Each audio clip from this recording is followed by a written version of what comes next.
Welcome to the Darwinian Delusions channel. Today we're going to be talking about something which is very important, and I have with me a special guest, Hamza Tzortzis. Assalamu alaikum. Wa alaikum assalam wa rahmatullahi wa barakatuh. How are you doing? I'm very well. So I've got a topic which I think is really interesting. Now you've been in this field of tackling atheists for, I think 10 years, something like this. So we want to talk about why atheists preach from a psychological perspective, but also from an evolutionary perspective. So just to get the ball rolling, just think about this idea. Now, if we are the product of natural selection, and natural selection is there to help us survive and reproduce, that's all that there is. So as Richard Dawkins says in The Selfish Gene, there is no higher rationale to life except to pass on your genes. So from a Darwinian perspective, why would someone who believes that there is no God spend so much time trying to show that there is not a God? And in fact, we can look at it from another perspective, which is some evolutionary psychologists, they say religion came about, or the belief in God came about, to help with social cohesion. But if that is the case and it's adaptive, then why would you argue against something that's actually adaptive from your own worldview? So let's start off firstly on the psychological side of things.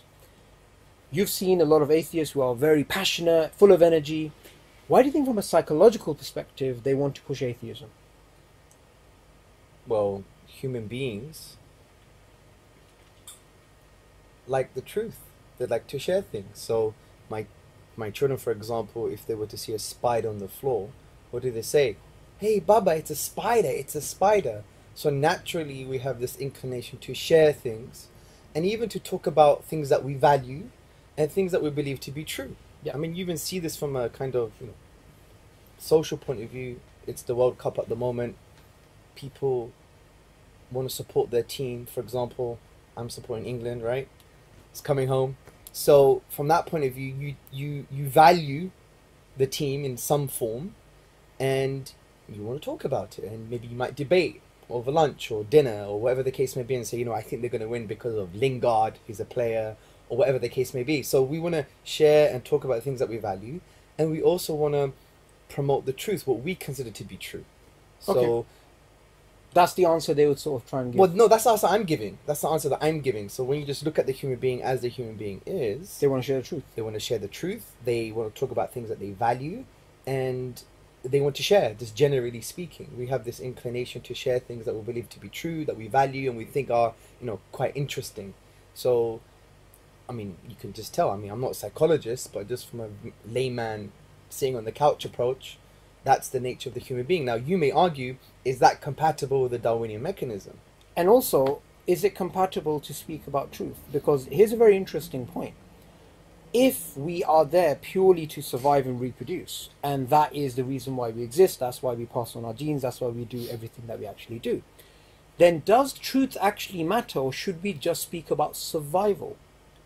This is a very interesting Yeah, I point. agree. Well, it depends how they would define truth. But if they mean truth, a representation of the actual state of affairs, then I would argue that the Darwinian mechanism, as I understand it, and I'm not an expert, by the way, you are, yeah, so correct me, that it's compatible and incompatible in some way. What I mean is that truth does not necessitate survival. Yes. Because that's the whole point of the Darwinian mechanism. Break right? that down a little bit, because I think... Well, basically, yeah. Well, what a Darwinist would argue, Yeah. or someone who believes in the mechanism, they would basically say that, of course we can explain truth. We can explain truth because knowing the truth, right, understanding the actual state of affairs leads to survival. So Yeah. they're giving us some kind of necessary link between truth, our rational faculties that can come to the truth, and survival. Okay, I may agree that there could be some instances when you know the truth, you know the actual state of affairs, it may lead to survival, but it doesn't necessarily lead to survival, and that's the point. So what I would argue is what Professor O'Brien and Professor O'Hare, they give some very interesting thought experiments, and they would basically say, well, you can have non-truths, untruths, false beliefs, and lead to survival.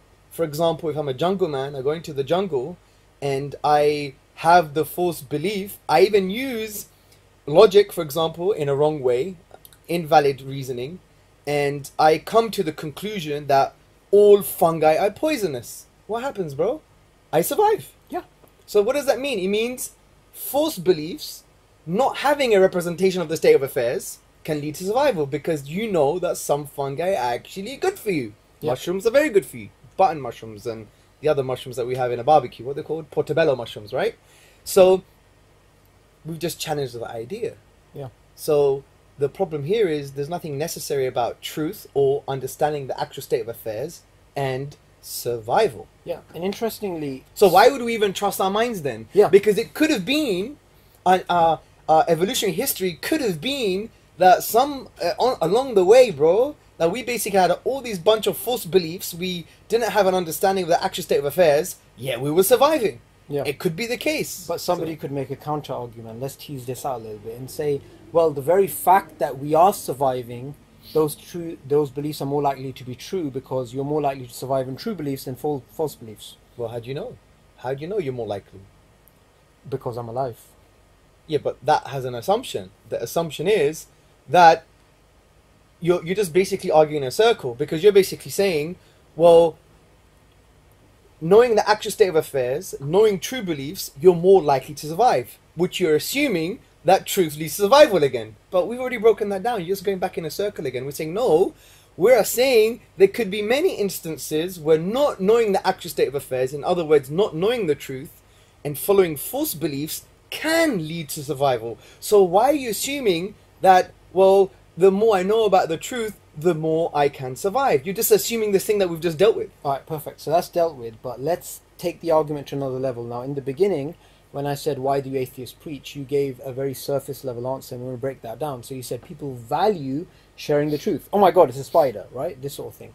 So if that's the case, people value and they have values, then all human values should be broken down to something which helps us survive and reproduce too.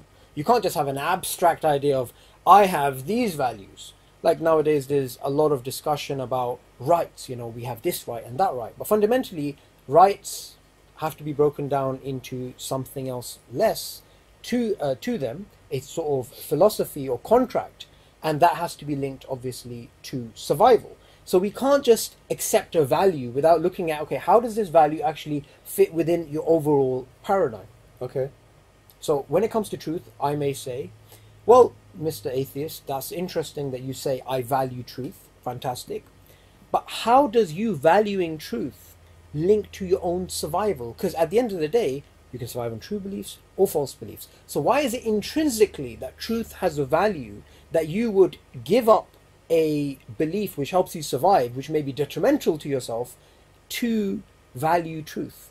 And so let me give you a practical example of that. Someone would speak the truth, and that knowing that speaking the truth would lead to their death. Yes. And this can happen when you have revolutions. Socrates. You have somebody who challenges the status quo. But how do you explain that from a Darwinian agreed. perspective? I actually agree with you. So this is like as if we're designed to discover. Yeah. So basically, you have people going on the top of mountains and losing their fingers because of frostbite, and some of them not even reaching the top of the mountain, because we have this kind of desire to discover. And it's in all human beings. Actual fact, science wouldn't really work if we weren't motivated in that way. Yeah. But that motivation itself, we're designed in some way, you know, and I'm using design loosely, we're designed to discover the truth, and in that discovery can go against our need for survival. Right. So it seems that there's an incompatibility between our innate desire to discover the truth and survival itself. Sure, but I can say to you, okay, that's fine. You're claiming there's an incompatibility, but I can give you a scenario within which we can explain this incompatibility. So natural selection has certain constraints. For example, fruit flies or flies, they need to find out which area is humid. Now, natural selection could have given them humidity detectors, but it didn't. Natural selection instead gave them detection of light, so that they go to darker areas, and darker areas are more likely to be humid. So there's an indirect solution. So natural selection can give you maladaptive behavior, and this type of Darwinian behavior which seems non-adaptive, this is just evolution going off at a tangent. Okay. That's all it is. So we can actually explain it. I don't have a response. Okay. I haven't thought about it. What was your Well, response? okay. Assumingly you know an answer since you asked the question. Yeah, because we Yeah. actually spoke about this in the other day. In the Oh, office. do we? Yes, Oh, we right, did. I forgot. Yeah. Okay. Sorry. You can give a scenario within a paradigm, which is sometimes known as a just so story. Yes. So a just so story is a scenario which is consistent with natural selection. Yes. But as we spoke about... But is that a just so story? Yes, because a just... Because they're actually empirically observing it. They see that these fruit flies have these light sensors. I wasn't talking about fruit flies. I was Okay. talking about maladaptive behavior. Okay, So, sure. for example, when you come across adaptive behavior, you say natural selection, right? You know that video I put on the channel about mankind being thrown off the ring, right? Yeah. That wrestler. So somebody put up a comment, oh, we can easily explain this because he's, going to get $15 million for that fall, right? So if you remember, we discussed this. We said, well, okay, that's fine. What if he didn't get $15 million for that fall? What if he's just doing it for the hell of it? So if somebody... Which many people do, by the way. Which they actually do. So it's quite easy to say, when you see adaptive behavior, say, Hamza, look, natural selection's true. When you see maladaptive behavior, you say, well, that's natural selection not working. But the problem with that is, how do you test? I'm not talking about falsification here, but a theory has to be testable.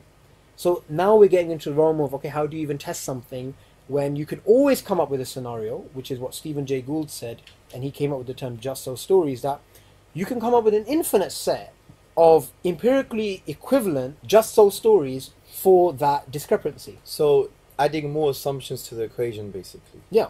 Well, one would argue we have a very good theory that is confirmed by some empirical evidence. It has some gaps. There are some loose ends, for example. There are some broken links, but generally speaking, it's the best that we have. And I think that response actually Makes proves sense. our point. Yeah. Because what we argue all the time is, well, the Darwinian mechanism is probabilistic, based on assumptions, and it has some disputes. We're not saying it's absolutely wrong. We're not saying you should reject it practically.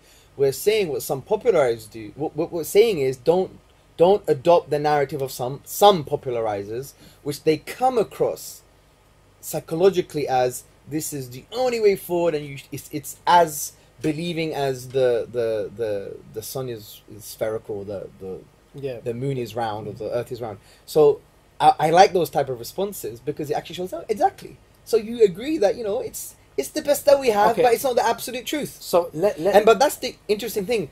Generally speaking, though, in the philosophy of science, there's nothing wrong with a well-confirmed theory Yep. actually bringing other assumptions Yep. into the play just to preserve the theory, because it's the best that we have. There is nothing in the evidence that we see that totally go against our kind of narrative. That's what they would argue. So what's wrong with throwing in there a few more assumptions just to preserve the theory so far? And this is why eventually you have paradigm shifts in scientific thinking, because when you keep on adding more assumptions, it actually eventually breaks down, and then you have something totally different. Yeah, and what's really interesting about these assumptions is that using the word assumptions really actually teases off some Darwinists sometimes. Why? Like for example, Well, they should study the philosophy of science. Yeah, it doesn't have assumptions. It doesn't have. They don't like the word. But what's Well, interesting? frankly, I just think that's ignorant. Yeah. That means they haven't studied the philosophy of science, because science itself is based on a whole range of assumptions. We're not saying they're invalid assumptions. We're not saying you shouldn't have them as first principles in order for your knowledge to grow in that particular sphere of knowledge. Of course, you have to adopt assumptions for everything. Yeah. But to say there are no assumptions, I just think that's evangelical. Yeah, it is. And what's interesting, and I spoke about this before, but it's interesting to tease it out because you study the philosophy of science. So it's very interesting that, number one, scientists generally aren't aware of philosophy of science, right? And that could be a problem. Well, they are, but they haven't studied it on a level which would maybe bring to the forefront of their mind all the kind of fuzzy areas in the philosophy of science. Like, there are assumptions, induction doesn't lead to certainty, falsification, falsified theories can be revived if you change the auxiliary assumptions. And that's almost like blasphemous when you say that. Well, for some scientists, but, maybe the popularizers, but if you go to any academic institution in the UK, speak sincerely to a scientist, and, if they've done a PhD, for example, at least they will know there's something going on in the philosophy of science. So, and they would even know that theories are not representation of the actual state of affairs, even if they're scientific realists. Because the current debate... Okay, wait, break Sorry. that down. You need to break down the difference between realists and Yeah, and instrumentalists. so, or for even example, you have the realists and the anti-realists. I'm not going to talk about the instrumentalists for now. Let's just take the two camps. So the realists say that scientific theories can be a representation of the actual state of affairs, Yeah. meaning they are truth, they lead to truth. The anti-realists say no, they're just workable models that explain our perceptions of reality, which could be wrong, basically. Yeah, they've had a debate for a few years, right? Yes, theories, welcome from theories can lead to truth. Welcome from theories do not lead to truth. It's our interpretation of the reality. Blah blah blah blah blah. There's a big debate. Now they've come to a conclusion. Generally speaking, what's that conclusion? They could all be wrong. Theories can change, even if you're a realist. Even if you believe scientific welcome from theories can be a representation of the actual state of affairs, they would still argue, but they can change and they can be wrong. So even in the most well-known understanding and grounding of scientific theories, things can fluctuate. Okay. This doesn't mean we reject a welcome from theory. Of course. This is a philosophical discussion. Practically, you accept a welcome from theory. Yeah. Not to do so, you'll see there. For example, I read a book, How Not to Die, by Dr. Greger. It's great. Sounds like a good book. Obviously, he says you're going to die, but there are some, preventable diseases like heart disease if you have a plant-based whole food diet. That was based on double-blind, placebo-controlled studies, blah, blah, blah, blah, blah. And they were not, funded by the food industry. It's very robust research, even on a popular level. I know science changes. I know scientific theories can change. I know induction doesn't lead to certainty. There could be a future scientific investigation conclusion, whatever the case may be, that could contradict our current conclusions. But I've adopted what that book has advised. Right. So I've adopted it. But do I now say this basically formulates my creed and my first principles to life? Of course not. Okay. There's a difference. So they have epistemic weight. Absolutely. Now bringing that discussion back to the original question about why atheists preach. No, this is absolutely linked. Now I'm going to give you a statement of Richard Dawkins, and I don't think I mentioned this to you before, so it'll be quite good. So we know. Make sure you reference it. Yeah. Yeah, of course. So we know the epistemic weight of scientific theories, and we know that they're not absolutely certain, which is why we did the whole discussion about the philosophy of science. Now, this is what he actually said in public, and I found this very interesting. He was actually having an interview with Lawrence Krauss, and he said, look, evolution does not undermine the existence of God, but there is a public perception that it actually does. Since my aim is to kill religion, all I need to do is convince them of evolution and they'll become atheists. You don't have to be an atheist to believe in evolution. Now, if your aim is to propagandize in favor of evolution, that obviously is the best seduction technique. But if your aim is to kill religion, as mine is, just let me finish.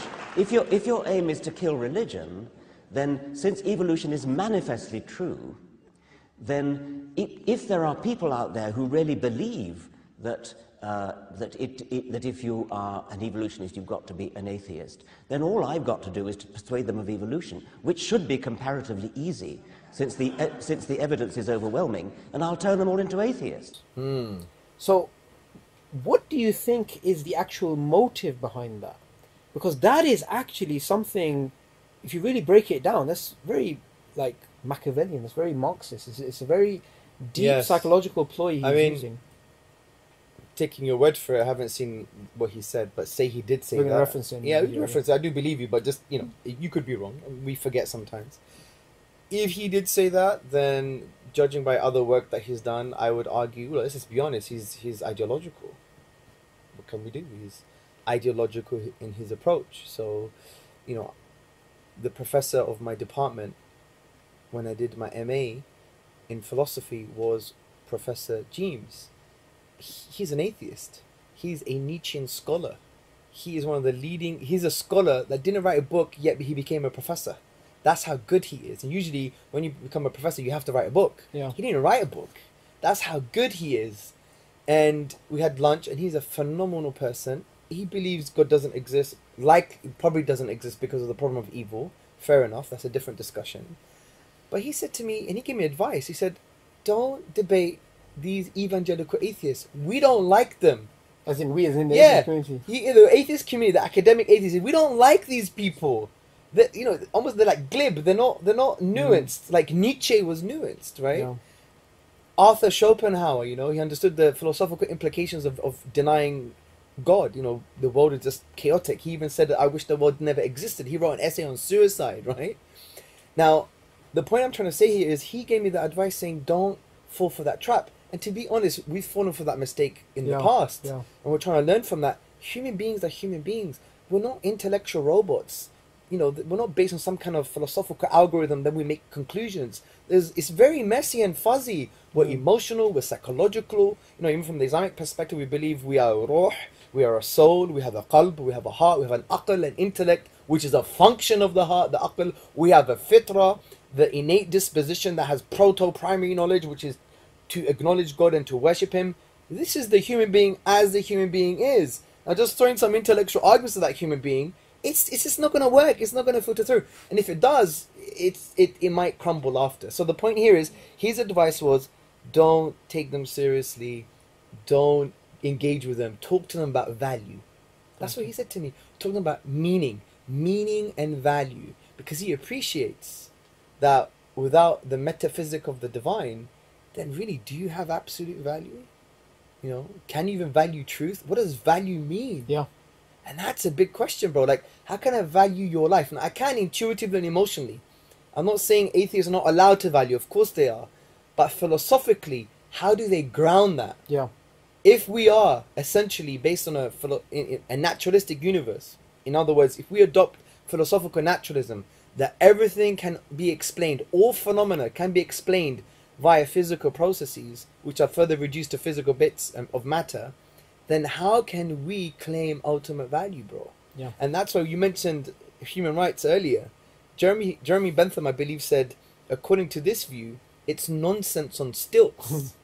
It's nonsense on stilts. I think even Dan Dennett, one of the Four Horsemen, he quotes Jeremy Bentham, I believe, and mentions that. Because it's true. If it's just physical processes, bro, that have no intrinsic ultimate value. There's an electron whizzing around. Why are you whizzing around, electron? I don't know. My name is Mr. Random. Right? He doesn't know. He's all over the place. And he has no value himself. He can't even speak to you anyway, unless you're a panpsychist, but that's a different story in consciousness, right? So if you believe in panpsychism, you believe in electrons have a primary form of consciousness. So, electrons feel pain and they can fall in love, and that's a different topic. But the point is, fundamentally, according to philosophical naturalism, it's reduced to nothing. Absolutely. So how you ask, look, say you're an atheist. Okay, Mr. Atheist, how you doing? Well done. Hope you're well. Love you to bits. You believe in human rights. You believe in universal human rights. You believe in a key human right of life, the right to life. I agree with that. You agree with that. Good. Philosophically ground it according to philosophical naturalism. Well, ground it. Do it for me. This is the thing. What I like, or even Darwinism. Yeah. What I like is that some honest atheists, they actually put it the way it actually is. So Yuval Noah Harari, he's written that famous book *Sapiens*, right? And what he says is this: he says there is no gods in the universe, there is no rights, no laws, no morals, no civilization, nothing. There is absolutely no fundamental rights outside of the common imagination of human beings. Wow. So he's just being honest. Like Dawkins said, it's pitless indifference. Yeah, it's just.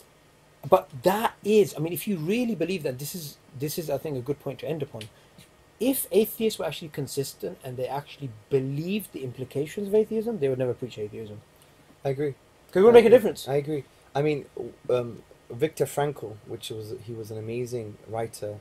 He was actually a victim of Nazi Germany. Yes, he was. Yeah. And this leads to suffering as well. And he makes a really good point. He says, if you find meaning in your suffering, it's no longer suffering. Yeah. And life, and that's what the religious people tell you all the time. Life is full of suffering in some way. But what religion does, and adopting a metaphysic, which obviously we can justify, gives meaning to that suffering. So suffering no longer becomes suffering from that point of view. But from the atheist perspective, where is the meaning in the suffering? And that's a big question as well. And that's why people at home, forget what they say on YouTube, yeah? Let's not judge people on YouTube comments and Facebook and how they smile and the kind of false veneer. At home, when you're all alone, when your friends are not there, your phone's off, and you're just thinking about yourself, your reality, whatever the case may be. Tell me, what meaning do you find in your suffering from an atheistic point of view? What meaning do you find in you believing that things have ultimate value, even though everything is really based on fitness and difference? Tell me. And those are big questions. So as religious people, we shouldn't be, we shouldn't be arrogant about things, but we should help people understand the logical implications of certain worldviews.